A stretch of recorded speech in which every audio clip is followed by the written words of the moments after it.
Hello dear students, welcome in भला की science and study. Dear students, आज हम जो डीओ ने वर्कशीट इशू किया है, वर्कशीट नंबर 31, उसको करेंगे। ये विज्ञान की क्लास 6 की 2 नवंबर की रहेगी। और आज की वर्कशीट में पौधों को जानिए में हम जड़ के बारे में समझेंगे।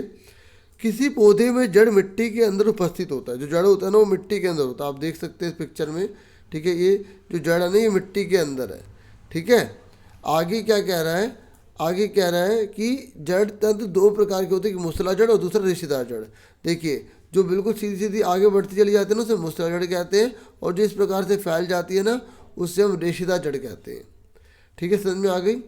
ये कह रहा है आप खुले मैदान में आपको जाना है, कुछ खरपतवार पौधों को मिट्टी से खोद कर निकालना है, ठीक है। और फिर कह रहा है कि 3 या 4 चने के बीजों को गीली रुई में रखना है। फिर पानी डालकर रुई को हमेशा नम रखना है आपको, मतलब रुई हमेशा गीली रहनी चाहिए। फिर आप उस बीज में अंकुरित होगा, ठीक है। और नवोद्भिद, जब तक ना नवोद्भिद ना बन जाए, ठीक है, मतलब कहने का है कि जब तक उसमें हल्की हल्की जड़ ना निकल जाए। तो 1 सप्ताह बाद जब आप उन्हें रुई से बाहर निकालने की कोशिश करेंगे, तो क्या वो जो जड़ है वो बाहर निकलेगी। तो हम यहाँ 2 क्वेश्चन पूछ रहे हैं, एक इससे और एक इससे। ये आपको कॉपी पर नहीं करना, सिर्फ जनरल नॉलेज के लिए बता रहा है आपको। कॉपी पर तो केवल यही क्वेश्चन करने हैं, ठीक है। इसका आंसर हम लास्ट में करेंगे, पहले समझ लेते हैं, ठीक है। तो ये कह रहे हैं क्या घास आसानी से निकली, तो बोलोगे नहीं निकली। ये कह रहे यदि आपने नहीं कहा है तो आपने ठीक कहा, ये आसानी से नहीं निकलते, ठीक है। उसके बाद ऐसे कह कि ऐसे कह रहा है क्या आप जड़ों को रुई से आसानी से निकाल सकते हैं। नहीं निकाल सकते, जड़ों को रुई से निकालना आसान नहीं है, ठीक है। इसका अर्थ है कि जड़ें पौधों को मिट्टी से मजबूती से जकड़े रखते हैं। तो ये मिट्टी में जकड़े रखते हैं, तो ये जड़ का एक काम हो गया, ठीक है। जड़ों का एक काम क्या है, मिट्टी से पौधों को जकड़े रखना, ठीक है। इन्हें मिट्टी में पौधे का सिरक कहा जाता है। क्या कहा जाता है, सिरक कहा जाता है, ठीक है। उसके बाद देखिए, यहाँ पर ये दोबारा से बता रहा है ना कि जड़ 2 प्रकार के, एक मूसला जड़, दूसरा रेशेदार जड़। और एग्जाम्पल दे रहा है कि मूसला जड़ का एग्जाम्पल है सेम, आम। तो वो जिसकी भी जड़ें बहुत गहरी गहरी ऐसे जाती है ना, वो मूसला जड़ है। और जो ऐसे ऐसे फैलती रहती है, जैसे घास हो गई, गेहूँ हो गया, मक्का हो गया, तो इनकी रेशेदार जड़ होती है, ठीक है। अब आगे देखो, ये कह रहे हैं कि एक्टिविटी करते हैं।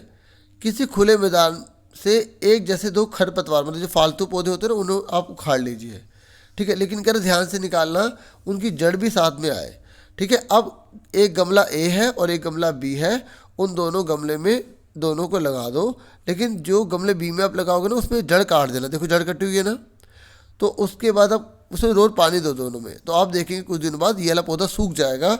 ऐसा इसलिए हुआ क्योंकि ये जो इसमें जड़ ही नहीं है, तो पानी कैसे लेकर जाएगी। तो इस तरीके से जड़ का दूसरा काम, क्योंकि पानी को प्रदान करने में बड़ी भूमिका निभाती है, ठीक है। अब मूसला जड़ें और रेशेदार जड़ों में क्या अंतर है, देखो यह मुख्य जड़ होती है और जिससे जड़ों की शाखाएं निकलती है। देखो ये मुख्य जड़ है ना, और इसमें से अलग अलग ब्रांचेस निकल रही हैं, ठीक है। और ये कह रहे हैं मुख्य जड़ मिट्टी में गहराई में उगती है, बहुत गहराई में जाती है, सेम आम। मूसला जड़ वाले पौधों की पत्तियों का शिरा विन्यास जालिका रूपी होता है। ये याद रखना कि इनका जो शिरा विन्यास होता है ना, वो जालिका रूपी होता है। ऐसी इसमें देखिए रेशेदार में तने के आधार से निकलने वाली जड़ों का गुच्छा होता है। देखो तनों के आधार से निकलता है, देखो यहाँ आधार से ही फैलता जा रहा है, ठीक। जबकि ये एक मेन है, उसमें से निकल रही है ना। आगे कह रहे हैं जड़ों का गुच्छा पतला और रेशेदार होता है, पतला पतला होता है, और इसमें रेशे निकले होते हैं, जैसे गेहूँ, मक्का, इस तरीके से। ये कह रहे हैं रेशेदार जड़ वाले पौधों की पत्तियाँ, जो पत्तियाँ है ना, वो समांतर शिरा विन्यास होता है। तो याद रखना इसमें कौन सा होता है, इसमें शिरा विन्यास जालिका रूपी होता है, जाली बनी होती है। इसमें जो पत्तियों का जो शिरा होता है वो समांतर होता है, ठीक है, ये याद रखना, ठीक है। अब ये क्वेश्चन है, इसके आंसर देख लो। पहले देख लो कौन से क्वेश्चन है। पहला बोला जड़ों के क्या कार्य हैं, ठीक है। फिर मूसला जड़ों और रेशेदार जड़ों में अंतर लिखिए। तो फटाफट इसके आंसर देखते हैं। तो देखिए जड़ों के क्या कार्य हैं। जड़ें मिट्टी के कणों को परस्पर बांधे रखती हैं, पौधे को भूमि पर स्थिर रखती हैं, पौधे के पोषण के लिए जरूरी खनिज लवणों को भूमि से अवशोषित करके तनों के माध्यम से पहुंचाती है, ठीक है। तो ये जड़ों के कार्य हो गया। अगला क्वेश्चन देखते हैं। अगला क्वेश्चन कौन सा था, उसके बाद अगला क्वेश्चन था कि मूसला जड़ों और रेशेदार जड़ों में अंतर बताइए।